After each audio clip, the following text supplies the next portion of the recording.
শিলিগুড়ি মহকুমা পরিষদের অন্তর্গত নকশালবাড়ি ব্লকের বেলগাছিয়া চা বাগান। এই বেলগাছিয়া চা বাগান থেকে গ্রেপ্তার তৃণমূল পঞ্চায়েত সদস্যার স্বামী ফ্রান্সিস এক্কা। উত্তরবঙ্গ মাটি থেকে অবশেষে উদ্ধার করা হলো ক্যালিফোর্নিয়া। ডিআরডিওর বিভিন্ন গুরুত্বপূর্ণ নথি, তাও কিন্তু পাচারের উদ্দেশ্যে তিনি তার বাড়িতে মজুত রেখেছিলেন। এরকম জিনিস আমাদের এখানে খুব কম শোনা যায় এবং তাতে আমরা একটা আতঙ্কের পরিবেশের মধ্যেই আছি। আমার মনে হয় বর্তমান রাজ্য সরকার এবং শিলিগুড়ি পুলিশ কমিশনারেটের এই ব্যাপারটা নিয়ে একটুখানি আলোচনা করা উচিত। এই মুহূর্তে আরো একটি ব্রেকিং উঠে আসছে। আপনারা জানেন গতকাল থেকে আমরা সেই খবর দেখাচ্ছি। এই মুহূর্তে তৃণমূলের নেতা অর্থাৎ তৃণমূলের জেলা পরিষদের সদস্যার স্বামী তিনি গ্রেপ্তার হয়েছেন দেশ বিরোধী কাজের জন্য। তিনি বিস্ফোরক রেখেছিলেন তার বাড়িতে। তিনি এমন কাগজপত্র রেখেছিলেন যে কাগজপত্র চুরি গিয়েছিল, যে কাগজপত্র একটা সাধারণ মানুষের বাড়িতে রাখা সম্ভব নয়। দেশ বিরোধী কাজে যুক্ত থাকার অভিযোগে গ্রেপ্তার তৃণমূলের পঞ্চায়েত সমিতির সদস্যার স্বামী। ধৃত শাসক নেতার নাম ফ্রান্সিস এক্কা।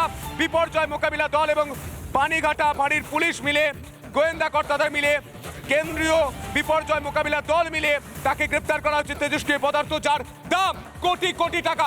রণজিৎ রয়েছে সরাসরি। রণজিৎ, সকালেই তোমার সঙ্গে কথা হচ্ছিল। এই তৃণমূল পঞ্চায়েত সমিতির যিনি সদস্য রয়েছেন তিনি ঠিক কি বলছেন আমি জানতে চাই। তার স্বামী এত বড় ঘটনা ঘটিয়েছে, তিনি কি কিছুই জানতেন না? কিছুই জানতেন না, যা না জেনেও না জানার ভান করছেন। কি বলছেন?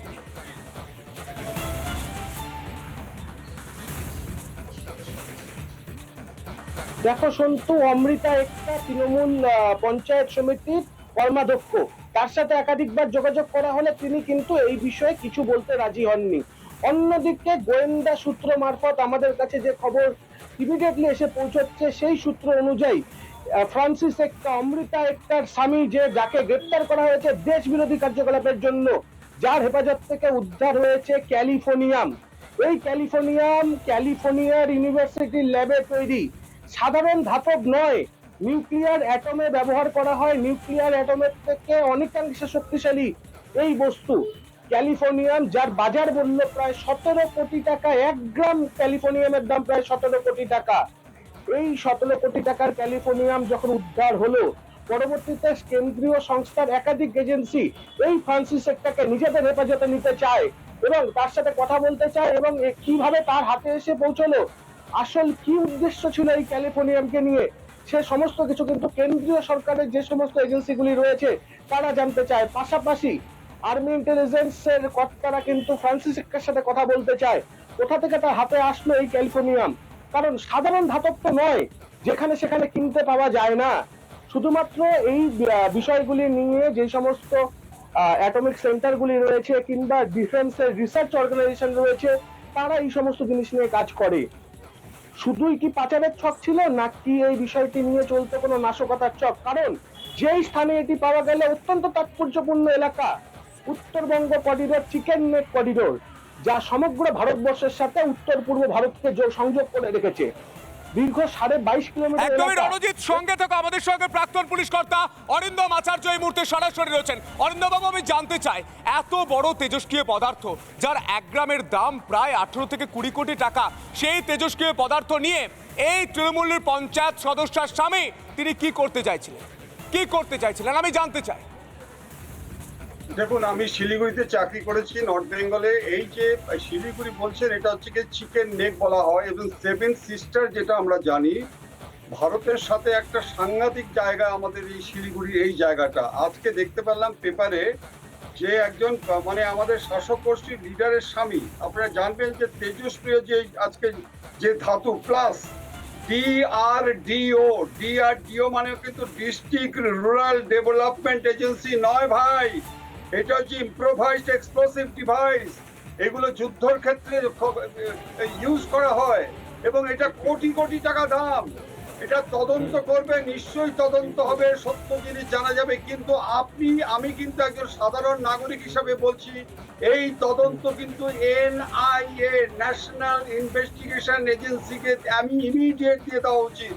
কারণ ভারতের যে আজকে চতুর্দিক থেকে দেখছেন যে আজকে ভারতের সার্বভৌমত্বকে অখণ্ড রাখার জন্য যে আমরা প্রচেষ্টা করছি, সেটাকে আজকে ধ্বংস করার জন্য এক সংখ্যক মানে বিবেকহীন রাজনৈতিক নেতা যেভাবে উঠে পড়ে লেগেছে, আমরা সেটাতে কিন্তু শঙ্কিত হচ্ছি। অতএব ইমিডিয়েট কিন্তু আমার মনে হচ্ছে ক্রিস্টাল ক্লিয়ার এর মধ্যে একটা বিরাট উদ্দেশ্য রয়েছে।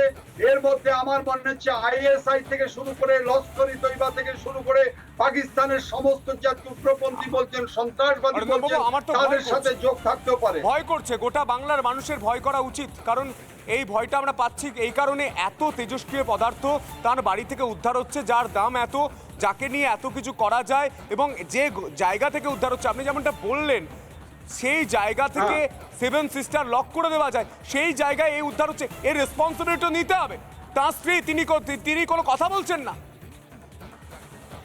আচ্ছা, আমি আপনাকে একটা কথা বলছি যে হাসিমারা, হ্যালো হ্যালো শোনা যাচ্ছে, বলুন। হ্যালো, হাসিমারাতে শোনা যাচ্ছে, আমরা অরিন্দম যখন বাবু। চাকরি করেছি তখন দেখেছিলাম যে হাসিমারাতে খুব সুন্দর, কিন্তু পরবর্তীকালে আপনি জানেন যে হাসিমারাতে যে নাকি প্লেনগুলো এসেছিল টেস্টিং এর সময় জানা যায় যে ওখানে রোহিঙ্গাদের একটা ফ্রি একটা অ্যাক্সেস হয়ে গেছে এবং থাকার জায়গা করেছিল।